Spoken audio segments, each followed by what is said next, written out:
Est-ce que prendre des risques absolus, se jeter de la falaise sans parachute, c'est vraiment la clé pour atteindre ses rêves? J'aimerais t'expliquer maintenant ce mythe du risque absolu et qui peut notamment te freiner. Surtout, comment tu peux avancer avec une stratégie, avec du courage, de la réflexion. Et oui, effectivement, des fois, il faut juste un plan A. Mais pour réussir, c'est pas une question de tout risquer. C'est une question de faire les bons choix. Donc voici maintenant rapido, quelques stratégies. 1. Il faut d'abord clarifier ses objectifs avec précision. Avant de se lancer, l'idée c'est de se demander, mais qu'est-ce que je veux vraiment atteindre? Qu'est-ce que je veux vraiment? Mais une fois que tes objectifs sont clairs, là, tu peux mieux évaluer les risques nécessaires et ceux qui ne sont pas nécessaires. Rappelle-toi une chose, chaque pas en avant doit te rapprocher de ton rêve, pas te perdre en chemin. Il vaut mieux avancer par étapes et consolider ce que tu as déjà plutôt que de tout miser sur un seul coup. Allez, encore une autre astuce, c'est de bâtir des fondations solides avant de se lancer. Un entrepreneur avisé, un leader, ne saute pas dans l'inconnu sans filer. L'idée, c'est de construire les ressources, les compétences, les finances, le réseau. Et évidemment, on progresse petit à petit, mais l'idée, c'est de ne pas tout perdre d'un seul coup.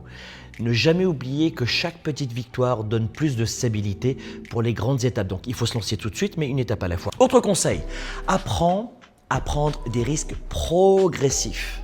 Prendre des risques, ça ne veut pas dire tout risquer d'un seul coup.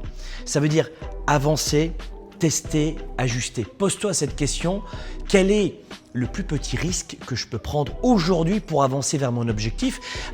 Ces petits risques, des petits risques comme ça cumulés, vont te permettre d'apprendre et de gagner confiance en toi. Et dernier conseil, plus le mindset, l'état d'esprit, transforme chaque coup dur, chaque désillusion, échec en apprentissage. Prendre des risques, ça implique qu'il y aura des coups durs, des déceptions, ce que certains appellent des échecs, mais au lieu de les voir comme des obstacles, comme des fins, considère-les comme des leçons. Si tu veux apprendre à mieux évaluer tes choix, construire tes projets étape par étape et à développer un mindset solide pour réussir sans tout sacrifier, j'ai une invitation pour toi. Écoute bien, ça s'appelle « Devenez plus ». C'est 10 semaines ensemble avec des experts, plusieurs directs, des capsules, des conseils, des échanges, du mentoring et un réseau international dans 50 pays. Je vous dis un truc, combien est-ce que vous seriez prêt à investir pour avoir ce tel accompagnement pendant 10 semaines? 10 000 euros?